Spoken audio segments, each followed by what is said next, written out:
തിരുവനന്തപുരം നഗരസഭയിൽ കഴിഞ്ഞ ദിവസങ്ങളിൽ നടന്ന നാടകീയമായ ചില സംഭവങ്ങൾ, അതുമായി ബന്ധപ്പെട്ട ചർച്ചകൾ ഇപ്പോഴും അവസാനിക്കാതെ തുടരുകയാണ്.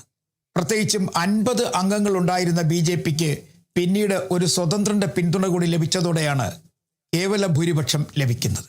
പക്ഷേ ഇതിനിടയിലാണ് ഒരു കൗൺസിലർ ആർ സുഗതൻ, വാഴോട്ടുകുണം കൗൺസിലറാണ്, അദ്ദേഹം ഒരു കാപ്പ കേസിൽ ജയിലിൽ അകപ്പെടുന്നു. വിഷയങ്ങൾ അവിടെയല്ല. അദ്ദേഹത്തിൻ്റെ 2 പ്രാവശ്യം അല്ലെങ്കിൽ 2 കൗൺസിൽ യോഗങ്ങളിൽ സുഗതൻ പങ്കെടുത്തില്ല. അതിനുശേഷമുള്ള 3ാമത്തെ കൗൺസിൽ യോഗം ചേരുമ്പോഴാണ് അവിചാരിതമായി ചില സർക്കാരിൻ്റെ ഭാഗത്തുനിന്ന് കിട്ടിയ ചില സർക്കുലറുകളും അതുമായി ബന്ധപ്പെട്ട് സുഗതന് അവധി ലഭിക്കുന്നതുമായ വിഷയങ്ങളുമൊക്കെ വലിയ ചർച്ചയായി മാറുകയായിരുന്നു. പ്രത്യേകിച്ചും സംസ്ഥാനം UDF ആണ് ഭരിക്കുന്നത്. അവിടുത്തെ തദ്ദേശ ഭരണ വകുപ്പിൻ്റെ ഭാഗത്തു നിന്നുമാണ് അനുകൂലമായ ഒരു സർക്കുലർ ലഭിക്കുന്നത്.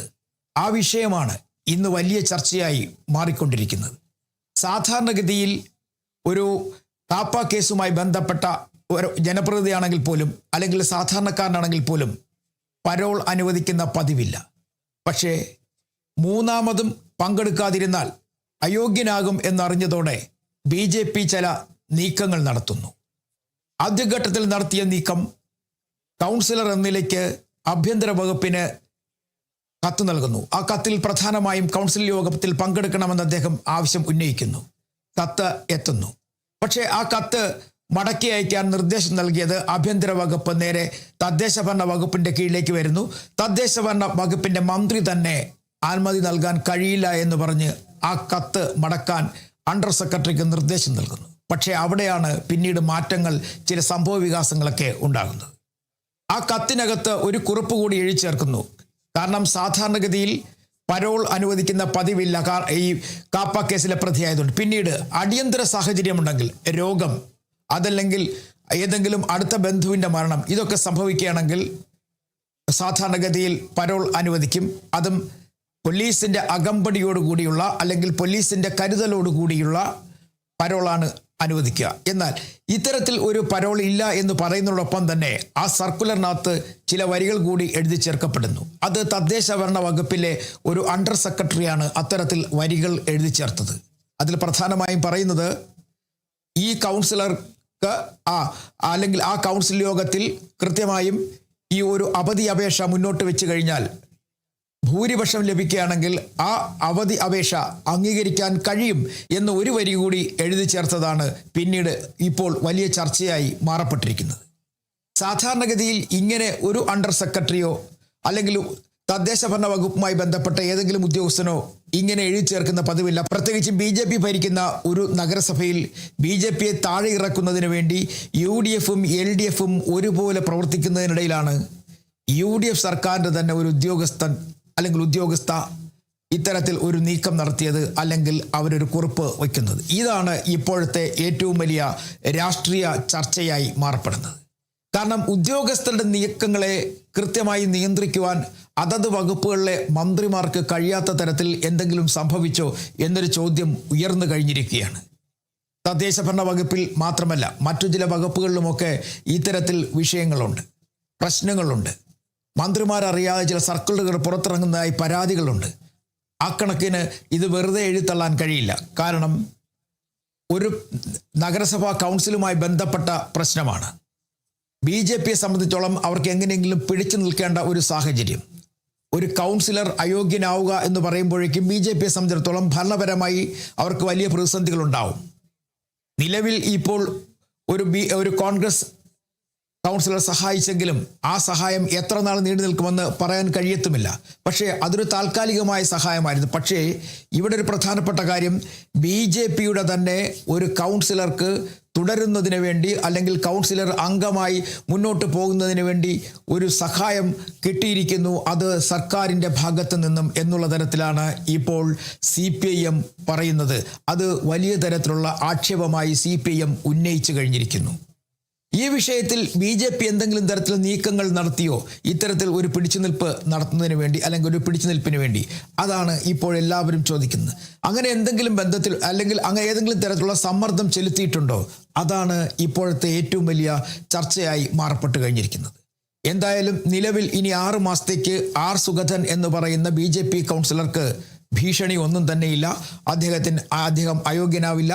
അദ്ദേഹം നഗരസഭാ കൗൺസിലറായി തന്നെ തുടരുകയും ചെയ്യും. പക്ഷേ അതിനും അപ്പുറത്താണ് പ്രശ്നങ്ങൾ ഇപ്പോൾ തദ്ദേശ ഭരണ വകുപ്പിൽ തലപൊക്കിയിരിക്കുന്നത്.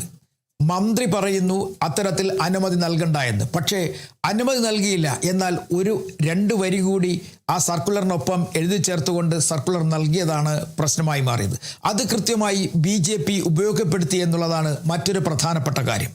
മാത്രമല്ല, ആ കൗൺസിൽ യോഗത്തിൽ ബഹളം നടക്കുന്ന സമയത്ത് ഈ സർക്കാർ ഉത്തരവ് തന്നെ ഉയർത്തി കാണിച്ചുകൊണ്ടാണ് മേയർ പറയുന്നത് ആഭ്യന്തര വകുപ്പിൻ്റെയും തദ്ദേശ ഭരണ വകുപ്പിൻ്റെയും അനുമതി ലഭിച്ചത് കൊണ്ടാണ് ഇത്തരത്തിൽ നഗരസഭയിൽ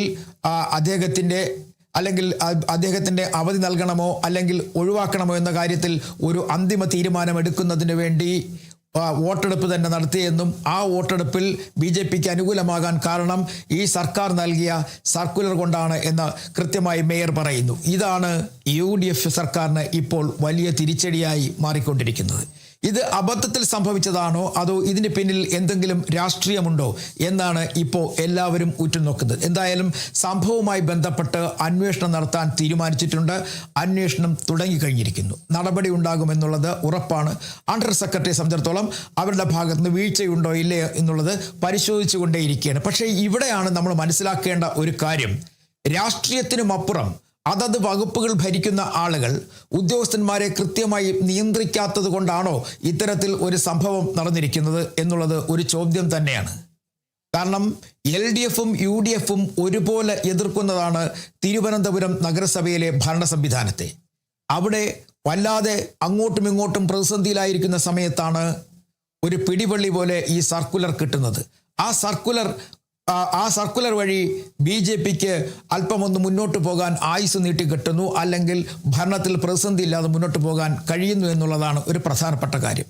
ഇത്തരത്തിലുള്ള നീക്കങ്ങൾ മറ്റു ചില വകുപ്പുകളിലും പരാതിയായി ഉയരുന്നുണ്ട്. കാരണം ഭരണരംഗത്ത് ഏകോപനമില്ലാത്തത് കൊണ്ടാണോ അതോ പരിചയമില്ലാത്തത് കൊണ്ടാണോ ഇങ്ങനെയൊക്കെ സംഭവിക്കുന്നത് എന്നുള്ളൊരു ചോദ്യവും ഉയരുന്നു. നിലവിലെ സാഹചര്യത്തിൽ എന്തായാലും സർക്കാർ അന്വേഷിക്കാൻ തീരുമാനിച്ചു കഴിഞ്ഞിരിക്കുകയാണ്. എങ്ങനെ ഈ അണ്ടർ സെക്രട്ടറിയുടെ ഭാഗത്തു നിന്നും ഇത്തരത്തിൽ ഒരു തെറ്റ് സംഭവിച്ചു, അല്ലെങ്കിൽ ഇത് മറ്റേതെങ്കിലും തരത്തിലുള്ള പ്രേരണയുണ്ടായോ എന്നുള്ളതാണ്. എന്തായാലും ഈ വിഷയത്തിൽ നിലവിലിപ്പോൾ BJP മൗനത്തിലാണ്. BJP ഒന്നും പറയുന്നില്ല. കാരണം അവർക്ക് കിട്ടാനുള്ള ആനുകൂല്യം അവർക്ക് ലഭിച്ചു കഴിഞ്ഞിരിക്കുന്നു. ഇനി സുഗതൻ്റെ പേരിൽ അവർക്ക് ഒരു വിഷയവുമില്ല. അടുത്ത 6 മാസത്തേക്ക് അവർക്ക് സ്വസ്ഥമായി നഗരസഭാ കൗൺസിൽ മുന്നോട്ട് കൊണ്ടുപോകാൻ കഴിയും. അത്തരത്തിൽ അവർക്കൊരു പിന്തുണ കൂടി ലഭിച്ചിരിക്കുന്നു. അതിനുമപ്പുറമാണ് ഇപ്പോൾ കോൺഗ്രസിൻ്റെ കാര്യം. കാരണം കോൺഗ്രസ് അല്ലെങ്കിൽ തദ്ദേശ ഭരണ വകുപ്പ് ഭരിക്കുന്നത് ലീഗാണ്, ലീഗിലെ മന്ത്രിയാണ്. ലീഗിനെ സംബന്ധിച്ചിടത്തോളം ഇതൊക്കെ ഒരിക്കലും അംഗീകരിക്കാൻ കഴിയാത്തൊരു കാര്യമാണ്. ലീഗിൻ്റെ മന്ത്രി തന്നെ ആദ്യമേ വിയോജിപ്പ് അറിയിച്ചതുമാണ്. പക്ഷേ എങ്ങനെ സംഭവിച്ചു? സർക്കുലറിനകത്ത് ഈ 2 വരികൾ എഴുതി ചേർക്കാൻ എങ്ങനെ അവസരം കിട്ടി, അല്ലെങ്കിൽ ആര് പറഞ്ഞിട്ട് ചേർത്തു എന്നുള്ളത് ഒരു ചോദ്യമായി തന്നെ തുടരുകയാണ്.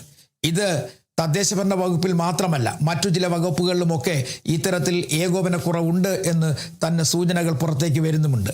എന്തായാലും ഇതൊരു വലിയ ചർച്ചയായി മാറിക്കഴിഞ്ഞിരിക്കുന്നു. അതിനുമപ്പുറത്തേക്ക് കേരള രാഷ്ട്രീയത്തിൽ തന്നെ ഇതൊരു വലിയ ചർച്ചയായി മാറുകയാണ്. LDF കൃത്യമായി അതൊരു ആയുധമാക്കി മാറ്റിയിരിക്കുന്നു. BJPയെ കൃത്യമായി കോൺഗ്രസ് പിന്തുണച്ചിരിക്കുന്നു എന്ന് തന്നെ അവർ പറഞ്ഞു വെക്കുകയും ചെയ്യുന്നു.